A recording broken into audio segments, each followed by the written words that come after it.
ఇంటర్మీడియట్‌కి వచ్చిన తర్వాత మన 'నాని' గారి మూవీ నెక్స్ట్ ఏంటి అన్నట్టుగా మా రిలేటివ్స్ అందరూ నా దగ్గరికి వచ్చి నెక్స్ట్ ఏంటి అని అడగడంతో నేను చాలా కన్‌ఫ్యూజన్‌లో పడిపోయాను. ఒక సొసైటీ ప్లే బుక్ అన్నది ఏదైతే ఉంటుందో విచ్ ఇస్ నువ్వు ఎంపీసీ చేస్తే ఇంజినీర్ అవ్వాలి, నువ్వు బైపీసీ చేస్తే డాక్టర్ అవ్వాలి, Telugu family, south Indian families engineering and doctor తప్ప నీకు ఇంకొక ఆప్షన్ లేదు. సరే ఇంజినీరింగ్ కాలేజ్‌లో జాయిన్ అయ్యాను. ఇదేదో హ్యాపీ డేస్‌లా ఉంటది అనుకుంటే ఇది ఇంకా రాడ్. ఒక ఇంటర్మీడియట్‌కి ఎక్స్‌టెన్షన్‌లా ఉంది. చెన్నై, హైదరాబాద్ వెళ్ళి అక్కడ తక్కువ సాలరీస్‌కి పని చేసి అక్కడ డబ్బులు సరిపోవు. నేను ఇంటికేం డబ్బులు పంపిస్తాను, నాకేం మిగులుతాయి, ఈఎంఐకి ఏం కడతాను. మిడిల్ క్లాస్ కష్టాలు ఎలా ఉంటాయంటే డిప్రెషన్ అంటే నా ఫ్యామిలీకి నేను ఎక్స్‌ప్లెయిన్ చేయలేను. నేను ఎక్స్‌ప్లెయిన్ చేసినా వాళ్ళకి అర్థం కాదు. వాళ్ళ ముందు ఏడుస్తూ కూర్చోలేను. వాళ్ళు బాధపడతారని చెప్పేసి. విఐటీఎస్ఆర్ఎం లాంటి ఇంజినీరింగ్ కాలేజెస్‌లో ఇంజినీరింగ్ చేయాలంటే ఆల్మోస్ట్ ఒక 15-17 లాక్స్ ఖర్చు అవుతుంది. దానికి నేను చేయాలి అంటే అది లోన్ పెట్టుకోవాలి. సరే ఒక వైజాగ్‌లో ఒక నార్మల్ బేసిక్ గుడ్ ఇంజినీరింగ్ కాలేజ్‌లో ఇంజినీరింగ్ చేయాలి అన్నా సరే ఒక 5-7 లాక్స్ రన్ అవుతుంది. దానికి కూడా స్తోమత లేక ఒక లోన్‌కి వెళ్ళాల్సి ఉంటుంది. సరే ఒకవేళ నేను లోన్ తీసుకున్నా సరే ఆ 4 ఇయర్స్ ఇంజినీరింగ్ ఫినిష్ అయిన తర్వాత లోన్ నేను క్లియర్ చేయగలనా అన్నది ఒక డౌట్. సరే అక్కడ ఉద్యోగం వస్తాదా రాదా అన్నది ఒక డౌట్. సరే ఒకవేళ ఉద్యోగం వచ్చినా 3 లాక్, 4 లాక్, 5 లాక్ ప్యాకేజెస్‌తో మళ్ళీ చెన్నై అండ్ హైదరాబాద్ వెళ్ళి రూమ్ రెంట్‌లు కట్టుకొని, మెస్ చార్జెస్ పెట్టుకొని, ఆ లోన్ ఈఎంఐ క్లియర్ చేసుకొని, మళ్ళీ ఇంటికి డబ్బులు పంపించి ఉన్న కొద్దిపాటి డబ్బులతో నేను ఆ 1 మంత్ మొత్తం గడపాలి అన్నది ఒక థాట్ ప్రాసెస్. ఇన్ని కోయిన్సిడెన్సెస్, ఇన్ని ఇష్యూస్, ఇన్ని డౌట్స్ మధ్యన నేను ఒక బేసిక్ ఇంజినీరింగ్ కాలేజ్‌లోని వైజాగ్‌లో ఒక బేసిక్ ఇంజినీరింగ్ కాలేజ్‌లో జాయిన్ అయ్యాను. సరే ఇంజినీరింగ్ కాలేజ్‌లో జాయిన్ అయ్యాను. ఇదేదో హ్యాపీ డేస్‌లా ఉంటది అనుకుంటే ఇది ఇంకా రాడ్. ఒక ఇంటర్మీడియేట్‌కి ఎక్స్‌టెన్షన్‌లా ఉంది.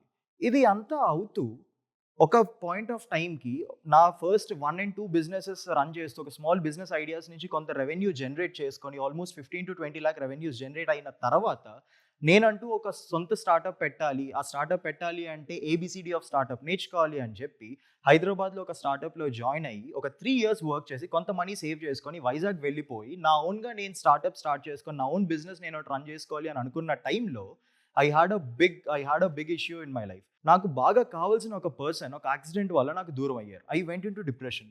4 months straight precious 4 months of my life were gone.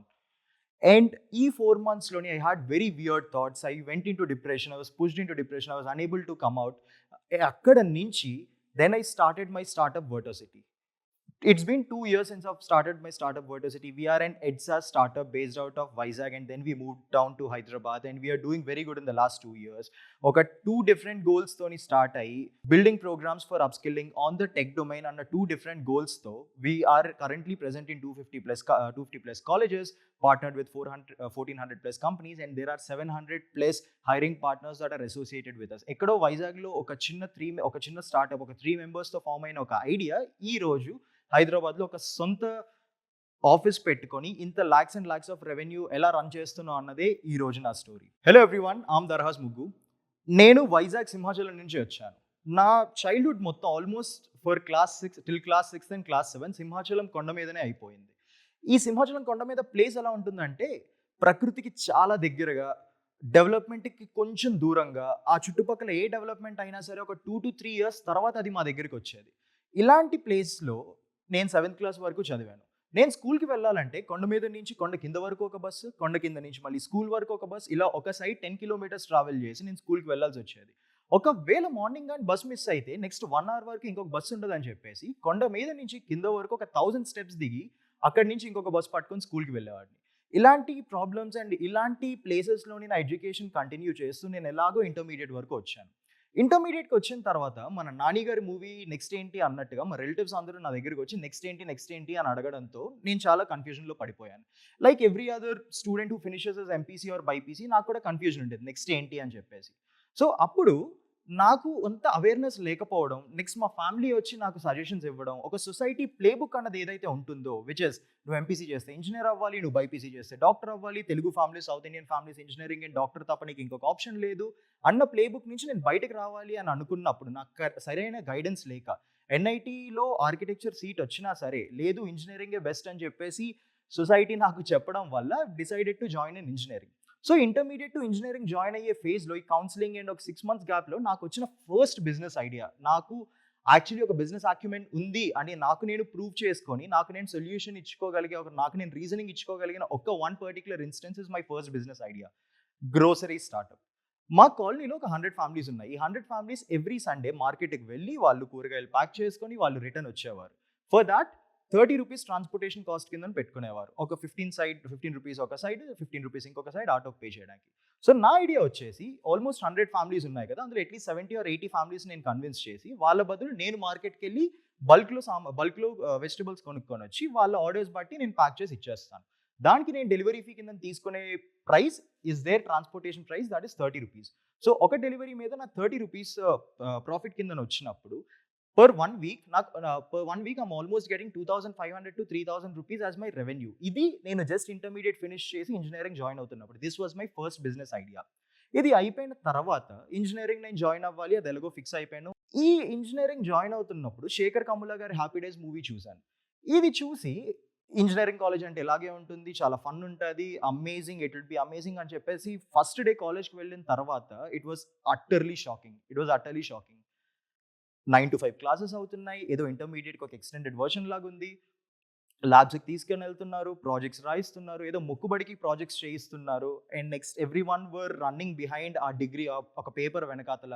Engineering concepts అర్థం చేసుకోవడానికి ట్రై చేయట్లేదు, జస్ట్ ఆ సెమిస్టర్ ఎగ్జామినేషన్స్ ఫినిష్ చేయడానికి ట్రై చేస్తున్నారు తప్ప నాకు అక్కడ అంత ఇంట్రెస్టింగ్ ఏం కనిపించలేదు.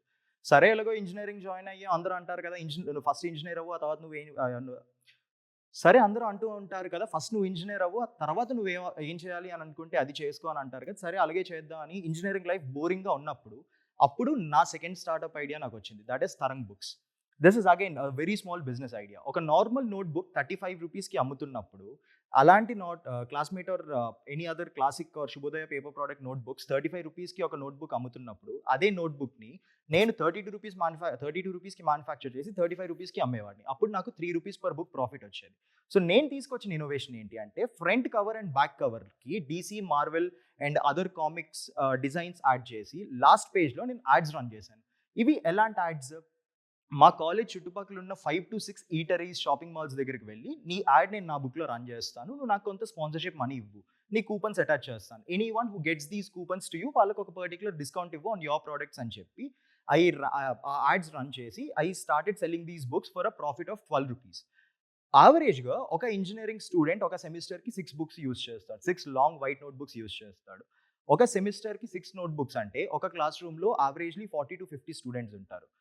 ఒక ఈసీ అన్న స్ట్రీమ్లోని ఆల్మోస్ట్ 8 to 10 క్లాస్ రూమ్స్ ఉంటాయి. ఇలాంటి ఒక కాలేజ్లో I was able to cell almost 8,000 to 9,000 books for a profit margin of 12 rupees. This was my second business idea during engineering. So ఈ రెండు ఐడియాస్ నుంచి ఇంజనీరింగ్ అవ్వకముందే I was able to generate a revenue of almost 15 to 20 lakh. ఈ 15 to 20 lakhs revenue వచ్చినప్పటికీ I was very sure that I want to start a startup. Engineering అయిపోయిన తర్వాత నాతో ప్యారల్గా చదువుకున్న వాళ్ళందరూ they are getting jobs like 25,000, 30,000, 40,000 jobs వస్తున్నాయి. అంతకు మించి ఇంకెవరికి ఏంటి చేయలేకపోతున్నారు. బల్క్ ప్లేస్మెంట్స్ అవుతున్నాయి, మాస్ రిక్రూట్మెంట్ అవుతున్నాయి. ఇలాంటి సందిగ్ధ పరిస్థితుల్లో నేను నా ఓన్ బిజినెస్ నేను స్టార్ట్ చేసుకోవాలి అన్న థాట్ ప్రాసెస్తో ముందుకు వెళ్ళి అసలు ఎలా స్టార్ట్ చేయాలి, అసలు ఎలా రిజిస్టర్ చేయాలి, సరే రిజిస్టర్ చేసి ఒక టీం ఎలా బిల్డ్ చేయాలి, సరే టీం బిల్డ్ చేసావు, నీ GTM స్ట్రాటజీ ఏంటి, అసలు నీ ప్రోడక్ట్ ఏంటి, ఇవి అన్నీ తెలుసుకోవాలి. కాబట్టి I went ahead and I joined a startup in Hyderabad. అప్పుడు నేను హైదరాబాద్కి వచ్చాను. 3 years from there I worked for this particular startup. కొంత మనీ సేవ్ చేసుకున్నాను, కొంత రెవెన్యూ సేవ్ చేసి ఇవి సేవింగ్స్ కింద నుంచి that would be my first funding for my idea. So ఈ 3 years పనిచేసి ఆ సేవింగ్స్ పట్టుకొని వైజాగ్ వెళ్ళి నా సొంత స్టార్ట్అప్ స్టార్ట్ చేద్దాం అనుకున్న టైంలో నాకు ఎదురైన పెద్ద ఇష్యూ, నాకు ఎదురైన లైఫ్లో తగిలిన పెద్ద దెబ్బ, నాకు బాగా క్లోజ్ అయిన ఒక పర్సన్ యాక్సిడెంట్లో చనిపోవడం. That pushed me into depression for 4 months straight. ఈ 4 months పీరియడ్ ఏదైతే ఉందో this is a very worst period in my life. నేను నా 3 BHK ఫ్లాట్లో కూర్చొని నేను కోకోకోలా తాగుతూ, చిప్స్ తింటూ, జంక్ ఫుడ్ తింటూ ఆల్మోస్ట్ ఒక 3 months చీకట్లో గడిపేశాను. ఆన్లైన్లో నేను వర్క్ చేస్తూ అసలు బయటకే వెళ్ళలేదు. ఈ పాయింట్ ఆఫ్ టైంలో మిడిల్ క్లాస్ కష్టాలు ఎలా ఉంటాయంటే, డిప్రెషన్ అంటే నా ఫ్యామిలీకి నేను ఎక్స్ప్లెయిన్ చేయలేను, నేను ఎక్స్ప్లెయిన్ చేసిన వాళ్ళకి అర్థం కాదు, వాళ్ళ ముందు ఏడుస్తూ కూర్చోలేను, వాళ్ళు బాధపడతారని చెప్పేసి. సో నాలో నేను కూలిపోతూ, నాలో నేను బాధపడుతున్నప్పుడు నన్ను రెస్క్యూ చేయడానికి వచ్చిన వాళ్ళు my friends and my girl friend. వీళ్ళు వచ్చి నన్ను బయటకు తీసుకొని వచ్చి ఆ ఫ్లాట్ నుంచి వాళ్ళు నా ఎక్స్పెన్సెస్ బేర్ చేసుకొని దే కెప్ట్ మీ రన్నింగ్. నేను నా కాల్ మీద నిల్చొని నాకు మట్టుకు నేను పరిగెత్తేంత వరకు వాళ్ళు నాతో ఉండి ఏ థెరపీస్, ఏ డాక్టర్స్ 3 monthsలో ఎలాంటి సెషన్స్ క్యూర్ చేయని నన్ను తీసుకొని వచ్చి they kept me on my feet and they sent me out running. So అలాంటి హెల్ప్ చేసిన తర్వాత I came back to on my feet. సరే ఈ 4 months వేస్ట్ ఏదైతే అయిపోయింది, నెక్స్ట్ నా స్టార్ట్అప్ నేను స్టార్ట్ చేసుకుంటాను, నేను రన్ చేస్తాను అని అనుకున్న టైంలో వచ్చిన ఐడియా ఇస్ వర్టోసిటీ. వైజాగ్లో ఎక్కడో ముగ్గురితో స్టార్ట్ అయిన ఒక ఐడియా ఈరోజు హైదరాబాద్లో మా ఓన్ ఆఫీస్ స్పేస్ పెట్టుకొని ఆల్మోస్ట్ 30+ మెంబర్స్ పేరోల్లో ఉంచి 1400+ హైరింగ్ పార్ట్నర్స్ ఉండి 250+ కాలేజెస్లో మేము ఎస్టాబ్లిష్ అయ్యి అండ్ 4000+ స్టూడెంట్స్ మా అప్స్కిల్లింగ్ ప్రోగ్రామ్స్ తీసుకునేంత స్టేజ్ వరకు వచ్చింది. మా basic idea are only on 2 things: cohort based learning, project based learning. ఈ స్టార్ట్ చేసేటప్పుడు నేను అనుకున్నది ఏంటి అంటే ఒక 2 years నా మట్టుకు నేను ఈ ప్రోడక్ట్ మీద వర్క్ చేస్తాను. ఇది వర్కౌట్ అయితే అయ్యింది, వర్కౌట్ అవ్వకపోతే అవ్వలేదు, then we can move on అనుకొని స్టార్ట్ చేసింది. So 2 major goals: cohort based learning, regular college setup ఎలా అయితే ఉంటుందో సేమ్ అలాగే, బట్ ఆన్లైన్లోని అండ్ వర్టసిటీలోని mentors and everyone are industry professionals. ఒకవేళ you take a program and at Vertocity for data analyst cohort, real time data analyst and data scientist from different companies వచ్చి నీకు teach చేస్తారు. That is what we are trying to do at Vertocity. And then followed by project based learning. కాలేజెస్లో ఎలాగో projects అవ్వవు, ముక్కుబడికి అమీర్పేట నుంచి దిల్సుఖ్ నగర్ నుంచి 5000కో 4000కో projects కొనుక్కొని వస్తాం. బట్ దీస్ కోహర్ట్స్లో ప్రాజెక్ట్ ఇచ్చి ఆ ప్రాజెక్ట్ త్రూగా నువ్వు నేర్చుకునేటట్టు స్టార్ట్ చేస్తారు. So all these things with respect to Vertocity, with respect to my initial few businesses, each and everything are going. ఈ 2 తెలుగు స్టేట్స్లో మాకు బోల్డ్ అంత ఎప్రిసియేషన్ వచ్చింది. We are getting recognized at a lot of places, lot of news papers are covering our articles and each and everything. ఇది అంతా అవుతున్నప్పుడు ఒక్క పాయింట్ ఆఫ్ టైంలో నేను వెనక్కి తిరిగి చూసుకున్నప్పుడు ఈ 25-26 ఇయర్స్లో ఎలారా ఇదంతా చేసావు, ఎలారా ఇంత రెవెన్యూ జనరేట్ చేసావు, అసలు నీ మట్టుకు నువ్వు ఎలారా ఇదంతా చేసావు అని అన్నప్పుడు నాకు మైండ్లోకి ఒక 3 F's వచ్చాయి: my family, my friends and funds. So నేను వెనక్కి తిరిగి చూసుకుంటే నా ఫ్యామిలీ లేకపోతే నేను లేను, నా ఫ్రెండ్స్ లేకపోతే నేను లేను, ఆ పర్టికులర్ ఫండ్స్ లేకపోతే నేను లేను. I'm Daraz Mugu. This is my story. Thank you so much for seeing it. Thank you, Shukriya, goodbye and namaste. మీరు జోష్ టాక్స్ చూస్తున్నారు అంటే మీ లైఫ్లో ఏదైనా సాధించాలి అనుకుంటున్నారని అర్థం. ఈ నేర్చుకునే క్రమంలో మీకు తోడుగా ఉంటుంది జోష్ టాక్స్ ఇంగ్లీష్ స్పీకింగ్ యాప్. ఇందులో మీ డ్రీమ్స్ని సాధించడానికి కావాల్సిన అన్ని స్కిల్స్ నేర్చుకోవడానికి మేము హెల్ప్ చేస్తాము. ఇంగ్లీష్ మాట్లాడటానికి కాన్ఫిడెన్స్ లేకపోయినా మీ పర్సనాలిటీని డెవలప్ చేసుకోవాలి అనుకున్న వన్ స్టాప్ సొల్యూషన్ జోష్ టాక్స్ ఇంగ్లీష్ స్పీకింగ్ యాప్. ఇక్కడ మీకు ఒక కమ్యూనిటీ ఉంది మీకు హెల్ప్ చేయడానికి. ఇంకెందుకు లేట్, ఈ రోజే డౌన్లోడ్ చేసుకోండి జోష్ టాక్స్ ఇంగ్లీష్ స్పీకింగ్ యాప్. మీ కళల వైపు మొదటి అడుగు వేయండి. ఈ వీడియో పైన మీ అభిప్రాయాన్ని కింద కామెంట్స్ రూపంలో మాకు తెలియచేయండి. అలాగే ఈ వీడియోని మీ స్నేహితులకు మరియు కుటుంబ సభ్యులకు షేర్ చేయండి.